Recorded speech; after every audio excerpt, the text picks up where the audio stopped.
touched on yesterday. Yeah, and builds. There are a few things, of course, I could probably do to update it. Swap out Bone Dragon for like a Virgilus and other like darkness like staples to really end out games. But this is probably fine for now. But the main thing I wanted to touch on today was going over my personal deck, as you've now seen it in the video posted yesterday and the one that came up today and tomorrow, because it's all the same day. I'll be using the same deck.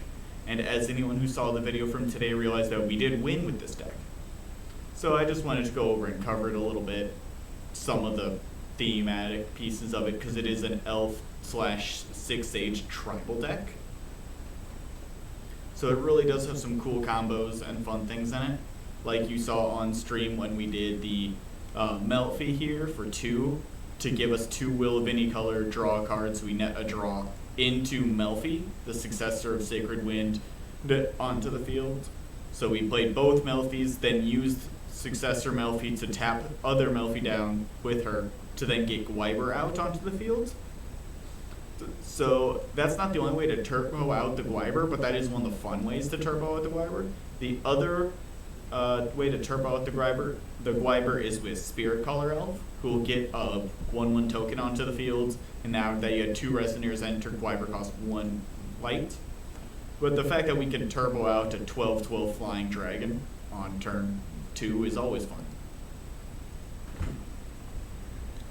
No.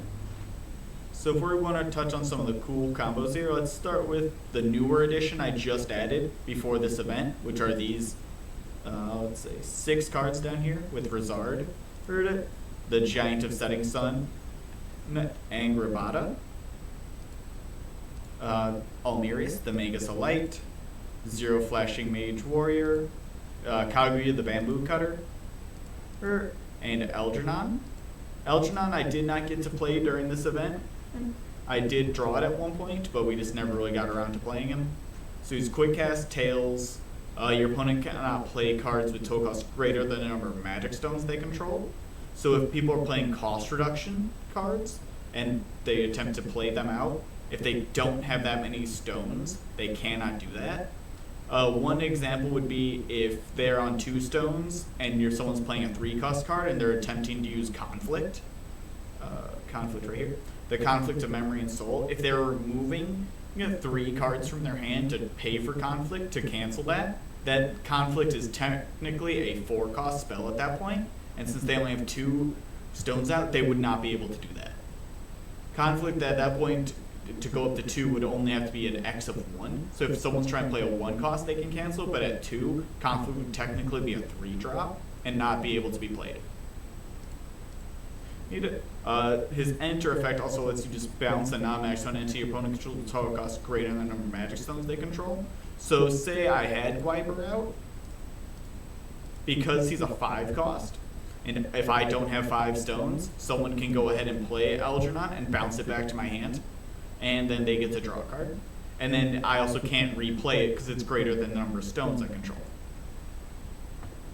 Just a really fun addition to lock down the person to your left and right a little bit. We'll never really get his Revolution because we don't have an Order Ruler off. Okay, so let's go over the 6-age mechanic I really wanted to add. So I added Almirius, the Mage of Light. So she's Quick Cast, 2 light, 2 open, 5/5. So stats leave a lot to be desired for a 4-drop, but her effect is why she's here. Her Enter lets her put a knowledge counter on her. And when another 6-age enters the field, you gain another knowledge counter for her. But when you remove a knowledge counter from her is when she gets good, because you can remove an attacking Resonator from the game and it doesn't care which opponent or if it's the other player that's not your opponent. So this really gains some defensive value to keep yourself and other players alive, so you can always negotiate with it. The fact that she enters with 1 counter on her does feel bad, but you can always use Kaguya to pay 1 to put another counter onto her. She does have the same effect as Almirius, but she requires 3 knowledge counters from any Resonators to remove a Resonator from the game. That's just a Resonator, doesn't have to be an attacking one, but that's a bit of a steep cost. Zero here, who is another 6-age, So when 0 enters the field, Almirius will gain a counter on her. 0's effect is if you remove a knowledge counter from her, you prevent the next 300 damage that will be dealt to target Resonir this turn. That's not the best kind of effect in reality. She's more here as a 6 Sage and another option to play. Yeah, but she is entirely negligible for the deck. But just another body. Other cards like Thief Sing the Magus, the Holy Wind is an elf 6 Sage, so she fits both of our tribal aspects. And when she enters, she prevents all damage that we dealt by a Resonator until end of turn. So you could really shut down like a Virgilus or other Resonator that people play to deal a lot of damage in one turn. And she also is a mana dork for any attribute, which makes her very good. And back in the day when she came out in the 3rd set, I remember this card being like $20 a piece. It was crazy. Yeah. So other 6 Sages we have here are like the other MOA ones, where she starts with a knowledge counter and gains one every time. But so Thief Sing the Elvish Oracle's 2 wind, 2 open, an elf 6 Sage, and when you remove a knowledge counter from her, she cancels the spell unless its controller pays 1. So her effect is just Wall of Wind, just in a Resonator. And what's really good about her is that if I have Almirius out on the field, we can play Furor, Judgment him, Judgment him, and then he'll go and find a 4-cost or less elf. He can find Thief Sing, put her into the field. She gains her counter, so we have a defensive aspect by being able to cancel spells. And we gained another defensive aspect because Almirius will gain a counter. Really helping to get us going at that point. Other Thief Sings we have here is the Thief Sing, the Fate Spinning Winds, who is again an elf and a 6 Age. When she enters the field, she also has Quick S, and when she enters the field, you return a target Resonator you control to your hand. So you can play Thief Sing and bounce herself. This seems really counterintuitive until you remember that all we need is a 6 Sage to enter the field to trigger all the other 6 Sages that have knowledge effects. And the fact that it's just Quick S means we can do it for every, on our opponent's turn or on ours to refill counters, or before recovery phase. So if we're going into recovery and we have extra will, we can dump the extra will to play her and bounce herself, giving us knowledge counters. And then we can recover and do it again. Just to farm up counters, to really just be always removing Resonators that could be a threat. So we have our 2 6 Ages here, but we have the 3 Thief Sings that all benefit from her being there. But we also have Thief Sing, the elf 6 Sage ruler. So she has the ability to quit Judgment at any point because she has Quick Cast, and she has a cancel spell. So when you convoke her, she'll be a 3-drop cancel spell just sitting there, or prevent damage that would be dealt by something. So she has kind of both of her other aspects effects. And when she enters the field, she's of course a 6 Age, so she'll trigger knowledge effects to trigger her. The fact that she's a 500/700 with flying means that she can win victory crystals if you can in any way buffer 100 attack, which can be done through fair. Let's see what else. Christie here to rest another elf Resonator to give her that 100 attack. You can buff her with the Little Red Pure Stone for green. Raymond can buffer for 200. So we have a few ways to get her that extra 100 attack she needs to get you there for that extra winning crystal, because flying rulers are always good to gain winning crystals. Then we do have the other Thief Sing, the 6 Age, who has Torrent, pretty much Torrent. Whenever you play your second card each turn, put an Elf Resonator into the fields. This isn't the craziest ruler to Judgment. She's more there if you draw her early game to get you those elf tokens out to build a board. But when she flips, she does buff all of your elves 4/4. So if you have both Thief Sings out, you can use the flying one to push for counters. And she still keeps her Torrent effect, but just doubles it. We would really only ever Judgment her for that elf buff. because she does not have flying, so her chance of gaining victory crystals is very low, even though she has 800 attack. But she's also a 5 cost to judgment, which all of our other rulers are 3 or 0. So she's not really here for judgmenting. She's here for her race, and if we go late game, for that buff. Other card I recently added was Rizard. We never really got to see me use this during the matches, but whenever another Resonator you control is put into graveyard from the field, put it in your hand. And cards in your opponent's graveyard lose all abilities. 1 win, 2 open, 9/9. He's right where he needs to be on stats, but the fact that he can shut down opponent's graveyard plays is very nice, and that if anything we have is sent to grave, we just get it back into our hand, which is always fun. Because it means you can really do some big plays, trading stuff, or we can use cards like Return of the Soul, which Rizard will see all of his own stuff and him enter the graveyard and bring it back to hand. So that's really all that I added recently, and synergies I really was taking advantage of, because I added Thief Sing and these 6 to kind of buff the deck and update it a little bit. I know that these updates aren't using any of the new cards from the ABC decks, but outside of adding Gnome himself to specifically grab Spirit of Storms from the deck, I don't know if there's too many combos I want from the new decks for this. I feel like if I want to use the new stuff, I would just build another light green deck. But for having a tribal elf 6 stage build, I feel like this kind of just fits the thematics really nice. And it's still winning games. It won the game that went up today, and at Collinsville, even before these updates, at the last Illinois GP, for day 2, I did win a side event, winning me a box to open on the channel. So the fact that it's still winning, without really adding updates and stuff to it, shows me that the ABC format isn't always about the newest and the best cards. It's a lot of it's your strategy and how you play, as well as the synergy of your deck, if your deck can really work together well. One play line I did do during the games that are going up was using Priscia, Seeker of Friends, to grab a 3-drop, and of that 3-drop I grabbed Cray. So because I used Big Show and Priscia on one turn to trigger Cray's effect to put the elf into field, I was able to get out my Elvish Bowman, who puts pressure onto additions on the field, so you can always just tap him to blow up an addition.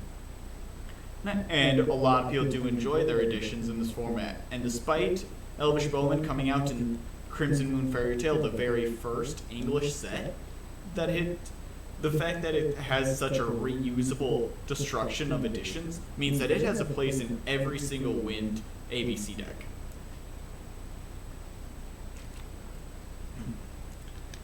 So, really, and the fact that he's an elf means he's searchable by all of our elf tribal cards, and which would be Führer, who can search him out, Kree searches him out, and where is she?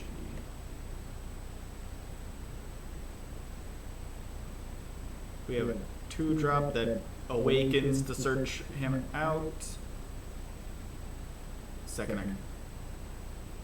Why am I blind? The Guide of Heaven here, who is an ancient elf 2-drop. Pay 1 more so she becomes a 3 cost. Just search our deck for an elf Resonator reveal, put it into our hand. I believe during the events, the video that went up on the channel, we saw me use the Guide of Heaven to great avail to tap and just keep adding cards to our hand, since we have such a nice high concentration of elves in this deck. So cards like Arwen, Priest, and Sacred Elf are all just really easy to throw into our hand with the Guide of Heaven. So we also touched on like Spirit Caller Elf, but Arwen here's a buffer who does plus 500, 500, as long as we control 3 or more Wind Resonators, which is not as hard as people think to get to. Because even if we did Spirit Caller Elf on turn 1, if we drop an Arwen turn 2, we already have 3 Wind Resonators at that point, even though one's a token. So, other 1-drops we run is like Yggdrasil's Grace. So this lets us remove a Resonator from the game and at the end of the turn put it into field again, under its owner's control.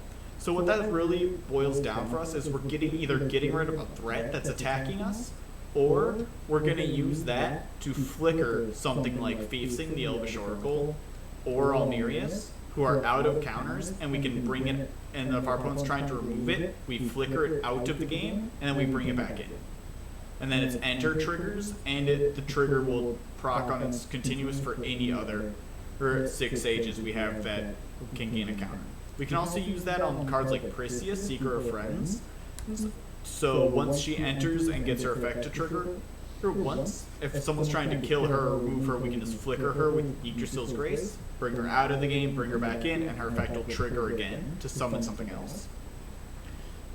We can do that with cards like Raymond, whose to enter is for the give 2/2 and Eternal to everything, and when he leaves, we recover a J-Ruler.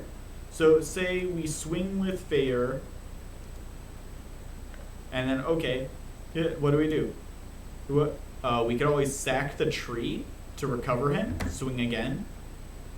We can play Raymond's God's Art for 1 light, and then at the end of turn he'll bounce back, or we Yggdrasil's Grace Raymond right then and there to flicker him out of the game, and then swing again. So this deck has the potential to swing 3 times in 1 turn to gain all 3 winning crystals right away, which puts it as a threat. A lot of people see Elf Tribal and they're like, oh, that's a cool gimmick deck. But this is also designed to where it could win in 1 turn when someone's not looking at you. Other cards we used, so like Great Avail during the events, was like Awakening Azero, to give all our J Resonators Eternal until end of turn. So if someone's trying to wipe the board or specifically wipe our board, we can just 1-drop Quick Cast. No, everything has Eternal, and they just can't do anything to you. We also run like Light of Zeus, Unchaseable, give everything Eternal you have. Well, any number of entities you want. So we're running a few cards here. Even Country of the Sun, Resonators we control gain Eternal. This is mainly here for when we want to use board wipes, like Return of Soul, so that no one can really remove our stuff. We don't even destroy our own stuff. We also have other safety cards like All Sing's Hideout. So the deck's meant to build itself up, put up a net of protection, and then just make sure no one can remove our stuff while we're sitting there, and just getting to the point where we can win out. Other defensive cards we're rocking is like Sign to the Future. So as a standby, we run 2 standbys. We run Ambush, and we're running Sign to the Future. Sign to the Future, if our opponent controls 3 or more Resonators than we do, we just remove 2 from the game. But it does not specify who owns those 2 Resonators or where they are. So it doesn't have to be Resonators our opponent controls. It could be the person they're attacking controls those Resonators. So any 2 Resonators on the game, if either of our opponents can get to 3 or more Resonators than us, we can just ping 2 Resonators and remove them from the game. Quick and easy. The ambush trigger condition is that someone is attacking someone.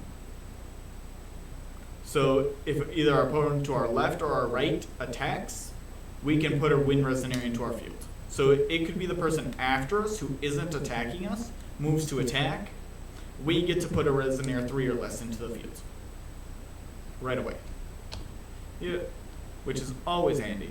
So this card can really combo with like Melfi here to let us draw and get 2 will out of it to do something else. We can do it with Fiefsing to cheat Fiefsing into the field. For 2, she'll stop some things from doing damage, and then she's a mana dork we get on our hands. We could do it with Commander of the Crowd to really get a board going. So Commander hits the field, we get 2 tokens, and we can use those tokens to block. incoming attacks if the attacks are at us. So we could do it with the Guide of Heaven if we just wanted something on board and then to be able to grab the top card of our deck. So we could do it with Rizard if someone also just to have a 9/9 body on the field and restrict graveyards. Or we could play with Rizard and say we have Prisya up, so they know we're going to block with Prisya. We ambush out Rizard, block with Prisya, she dies and comes right back to our hand for us to play again.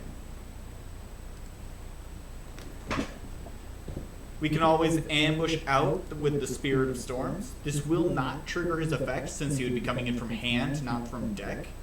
But he's still a flying with barrier that draws us a card and 10/10. So he's very strong and hard to get rid of. So standbys, I know don't see much play in actual competitive foul right now, but they are always very fun and can change the game dramatically. Other lesser known cards that can change the state of the game are like Googly Eyed Chameleon here. So we tap him to banish a Wind Resonator. If we do, we search for that Wind Resonator that costs that same amount or less and put the new one into the field. Where this can really shine is with cards like Melfi the Successor Wind or Melfi Traveling Sorceress. So if we played Melfi the Traveling Sorceress, she gives us back that will we spent to play her, and we draw a card. Then we can use Chameleon to banish her, and we get a 2 or less Resonator from our deck into the field, which is always fun. So if I played Melfi, sacked Melfi to this, I can then go grab something like the Guide of Heaven. So now I have another elf on the field that I can tap for another effect. Or I can just go grab a Mana Dork. I can grab Elvish Bowman.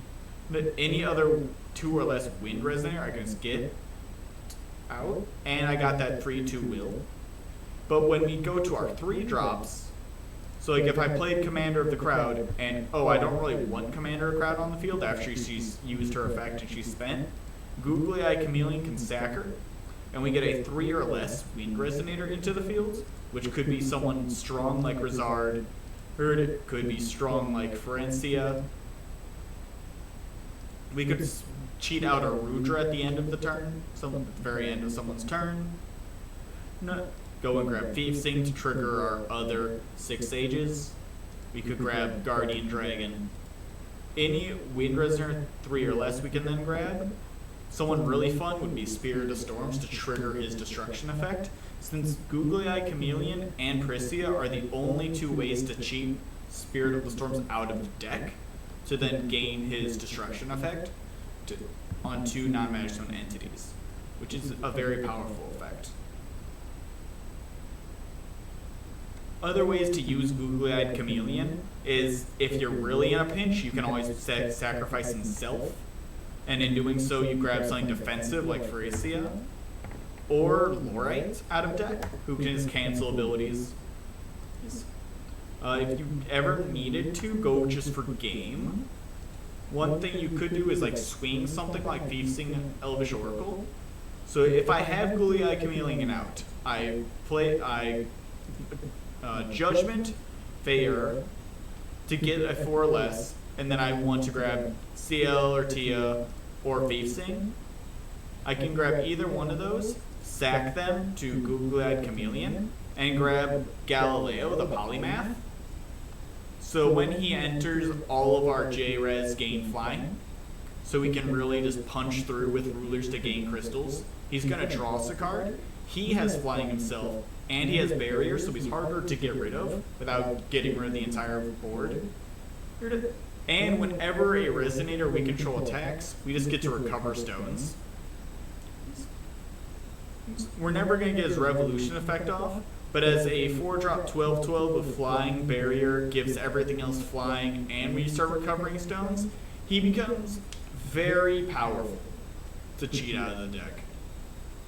And the fact that we only would need Chameleon on the field to facilitate playing the Arcana Ruler, searching for a ruler, grabbing Fair, Judgmenting Fear to search for another 4-drop elf that is already good, and then just sacking that to go into this play. That sounds complicated, but it's a completely doable playline where everything is searchable except for Chameleon over the course of a turn or two. And with ABC being a slower format, you really can sit there and just plan out how you want to get to a certain result. So all of the Elf cards and the Wind cards really keep a nice linear path of being able to search and go for each other. Or there are a lot of our mana dorks like Elvish Priest, Sacred Elf, and the Wind Sprite here. Wind Sprite doesn't produce wind, she produces light. But if we don't need that light, we can always use the counters, the limit counters, off of our Arcana ruler to get into any color. So wind is really our engine to search for itself and keep the deck going. It also holds a lot of our defensive cards, like Defense Stance, which is a counter spell for a 1 light 1 wind. Always good to have. You also have like number 13 Anti-Magic as a cancel spell that can become entirely free once you have 7 stones. We have the classics like Wall of Wind. The 1-drop makes someone pay 1 more for something. Conflict of Memory and Soul to get rid of 1-drops. Even Last Days of a Powerless Dragonoid. So Last Days of Powerless Dragonoids either lets you cancel Fire Chance, which fire is always a common color to see in ABC matches, or it removes all counters from your opponent's J Ruler. What's really cool about this card is that it was changed and actually made a lot stronger in its other printings. So in later printings, it was changed. I can find my copy. Here it is. My promo copy. To where it has been changed to remove all counters from J Rulers your opponent controls. So it would actually target all rulers your opponent controls. So this original one reads, for ABC format, remove all counters from J Ruler from your opponent to your left or your right. J Ruler, so it targets only one. But now how it does it is you target either the person to your left or your right, and it's all their J Rulers. J/rulers lose all their counters. Now this does not target Convoke counters specifically, because the card would have to specifically say Convoke counters to remove those. But from like a Reflect and Refrain, it would remove all the magic counters. From Arcana Rulers, it would remove all the limit counters. From the video that went out 2 days ago, Sylvia Lilius, the Lilius ruler that was gaining all the strength counters, it would entirely remove all of the strength counters from her. So you can throw this onto someone and it will be detrimental as long as they have like 1 or 2 rulers out. One of them does something counter base. It's a very good back pocket card to have in your deck. You will see that I attempted to use this to remove Convoke counters. We double checked the ruling after the night to double check that. Other good counter spells are like Feyre's Spell, which is a quick cast 1-drop that cancels any target spell with quick cast. And with that being so prevalent these days on a lot of modern cards, it can be very detrimental to people. So Wind is here for just our defense, our counters. There's also letting us do some cheat and stuff. Other cards like Earthly Flash is here. This is either canceling a Resonare spell as 3 or less. And in ABC that is very relevant since cards and decks are assigned based on 1, 2, and 3 costs. Or he just destroys a Resonare flying. Just extra removal. And good card. Now on the light, we've already seen that it's a lot of our protection with Eternal and Flickering. So out, remove from game stuff, a lot of Eternal, more Eternal. Well, so it's really keeping us going in the game. All their cards like Replicant Imul lets us gain back some of the life we've lost. She also has other effects that use fire and darkness will, which normally we wouldn't have, but thanks to cards like Magic Stone of Knowledge, Ragnarok Stone, and Magic Stone of Moonlight, those 3 stones in combination together can let us tap into any color of any will, which lets us play things like her negative to Jagged. So Jagged Res, our opponent controls, lose 4/4. We can just start spamming that a little bit. If we ever need more will of those colors, we can always use cards like Melfi to generate 2. Melfi can also help us generate any other will we need of those colors. We can also use Thief Sing. So we have access to these colors outside of our stones to really help facilitate this attack. Neg. Or we can also always use the remove the top card and play it from our removed area for that turn, to just keep us in the game. Essentially, it's a pseudo draw effect. She's very frail being a 2/2, but the fact that we can sometimes just get back in the game with life, or to start negging our opponent's board to really skip their entire turn, or just clear blockers that we need to get rid of so we can get through and get victory crystals. Very useful, very toolboxy, and in a format where you don't have a sideboard to change up, just having that toolbox ability in your back pocket is always necessary. Other good light cards we're packing is like Hunting Angel. He's a 4-drop, but when he enters, you pop a Resonator, gain that much health. If we're late game, we're going to use this to try and clear a blocker so we can get in there for victory crystals or lethal. But he also always has his inheritance effect, which is to discard him and destroy an attacking Resonator. This can be done to anyone. So if your opponent's swinging for lethal against another player, you can sack Hunting Angel and be like, nope, we're going for another rotation, save that person and make sure they don't die. It's because if they die, you lose. You just want to always have back pocket cards like that. Tinkerbell here has her inheritance effect to flicker her into the field, and as long as you played a 2-drop Resonator, you destroy all non-Magic Stone entities your opponent controls, so it's really good board wipe that you can do at quick cast speed. And if you ever need to play her as a Resonator, she does have Drain to help you get your life total back up. If you played a 1-drop, she does let you draw 2 cards, so just another keep it in the game and win more card. Some cards we haven't touched on is like Belial's Hymn. Now, we do have a lot of token generation, but that's not the main reason this is here. So Belial's Hymn puts a 4/4 light dark fallen Angel Resonator with flying into the field token, and then all tokens gain 4/4 till end of turn. This is really here as a defensive card. I use this just to get a flyer on field and draw a card, so it replaces itself in my hand and I get a flying Resonator to block with. But you can also use it for its buff effect if you have cards like Thief Sing out to really get all those tokens very high and very strong.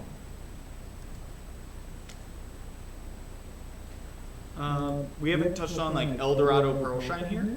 So when he enters, he gets 1 of each attribute of will as a gem. Then you can banish those gems while he's on the field to get other effects. And for 4 drop, he's a 4-drop 13/13. He doesn't have flying like a lot of our other 4-drops do that are liked. But the fact that he can just destroy additions, deal 500 to a player or Resonator, draw you a card, produce 1 of any color, or make your opponent discard, and he can do all of those effects whenever as activate abilities, makes him very powerful, especially with cards like Yggdrasil's Grace in the deck to flicker him, just to keep getting effects off. So late game, he's a powerhouse. If you play him on 4, you can really start influencing the game with him.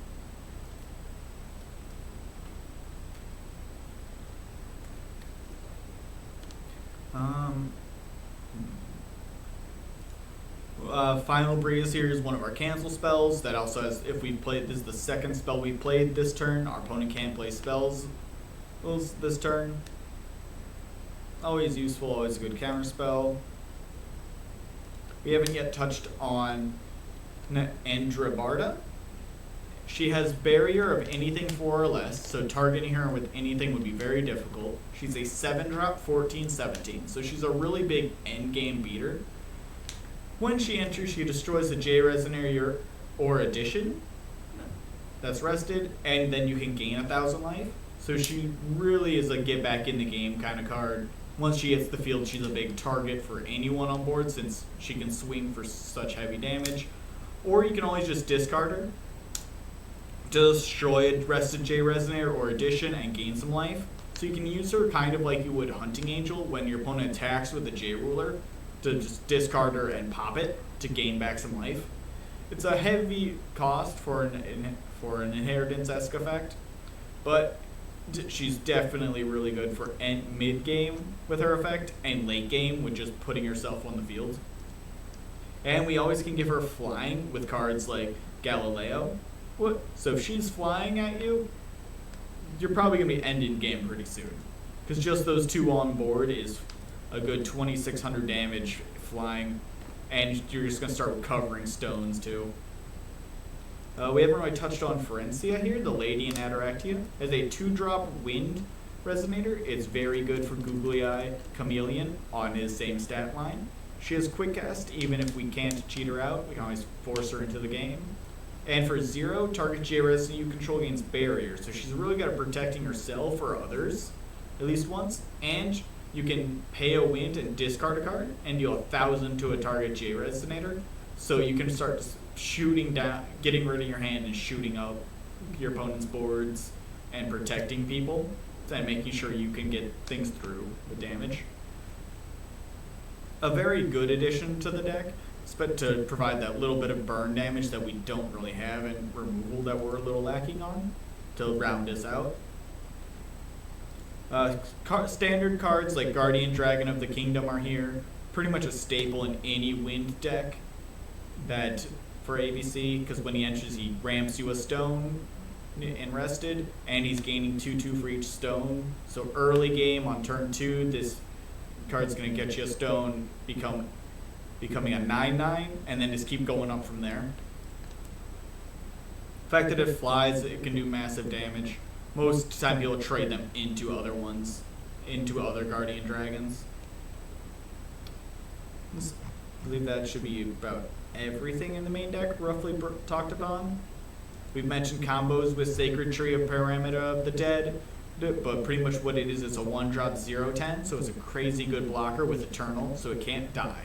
To damage, but you can banish it to cancel a chant, unless your opponent pays 1, so it has a built-in wall of wind effect, or it recovers J-Rulers you control to really help you swing for extra crystals, which makes wind a really good aggro color. So like in a fire wind deck, this card really does shine and becomes an instant threat on the board because of how strong fire rulers can be. We didn't talk yet on Ferencia's Journal. So it's a 1-drop quick cast wind chant that can target any number of chant spells. For each spell that you targeted, its control must pay 1. For each spell, its control pays 1. If they don't, you cancel it. And/or you can put the top card from your graveyard at the bottom of, put 1 card from your graveyard at the bottom of your deck, draw a card. So this is mainly used for its first effect. Granted, you can also stop Reanimator decks with its second effect.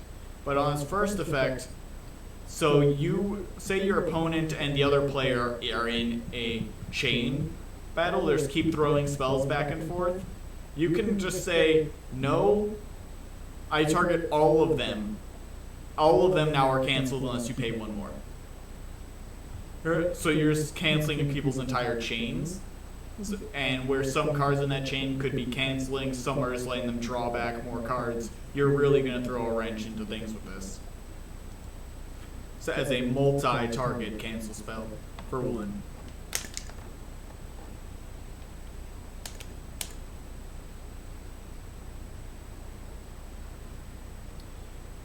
We didn't really touch too much on Arnar here.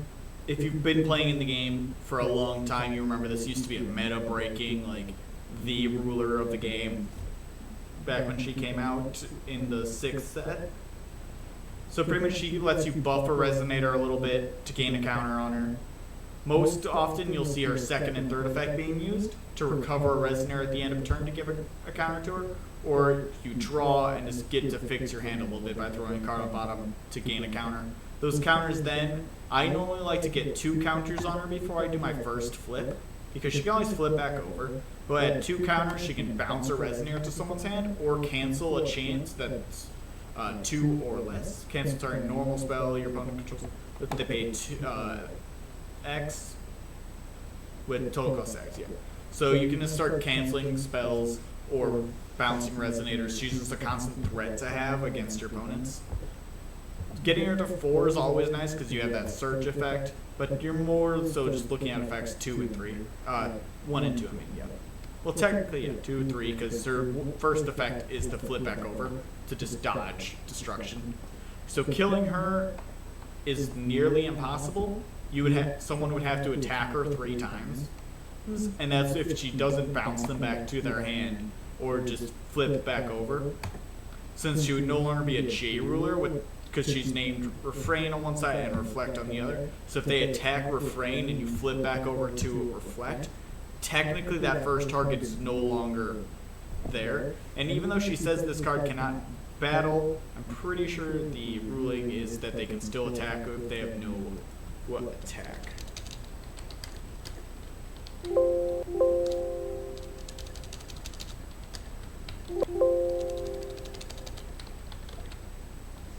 Let's just double check the CR.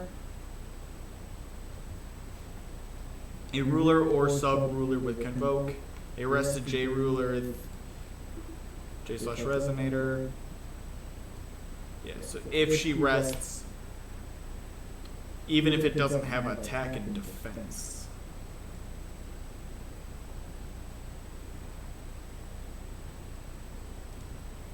Yeah, so she looks. So as far as the ruler is saying, even though she doesn't have attack and defense, she still should be able to be attacked, even though she can't battle back.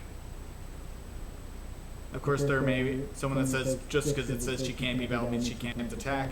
I think she can still be attacked, per the rules as written. Cards we briefly touched on, like Rudra, the God of Ramping Winds, one of the best aggro cards. It can end out games in 2 turns. Pretty reliably. For magic stones, we have our standard 12 stones that we have to have. Of at least 12, you can go up to 20. We have 2 wind, 2 light, just so we have our basics covered. We have our cards like Gusting Skies, Spirit Stone. Spirit Stones here is also because of its banish effect, so late game if you don't need that many stones, you can always just tap it, banish it, to get an extra card to hand when you're running low. Ragnarok Stone makes it so our rulers don't have to tap 2 call stones, and it's Omni Stone, so it can call for any color. Magic Stone of Knowledge is here pretty much for the same any attribute and its wind, so it fits the deck just fine.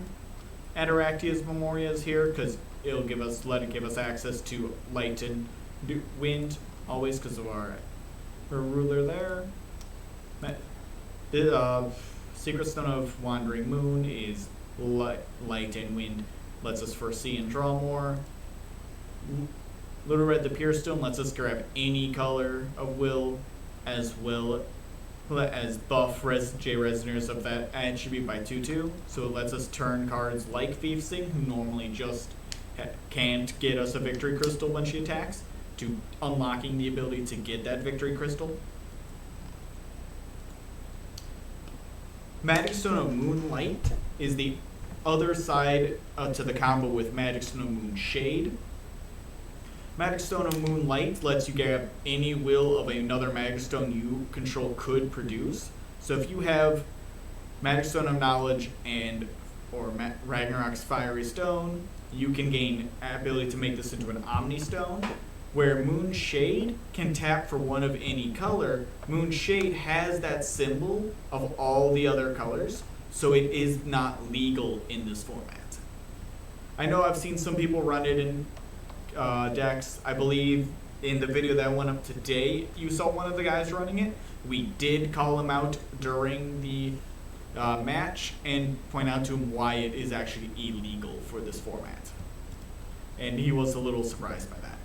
But yes, if it lists a will symbol on a stone, that it could call that is not of the same as your Arcana ruler, it is not legal to be played in that deck.